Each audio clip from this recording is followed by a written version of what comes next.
দর্শক বন্ধুরা আবারও আইপিএলে উঠে আসলো ম্যাচ ফিক্সিংয়ের মতো ঘটনা।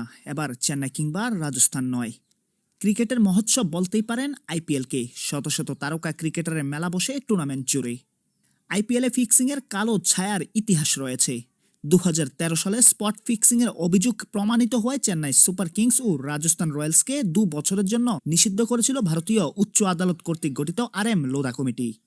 এরপর অবশ্যই এমন কিছু আর পাওয়া যায়নি, কিন্তু 2025-এ আবারও ফিক্সিংয়ের গন্ধ পাওয়া যাচ্ছে। বিসিসিআই থেকে এখনও তদন্ত চালানো হচ্ছে।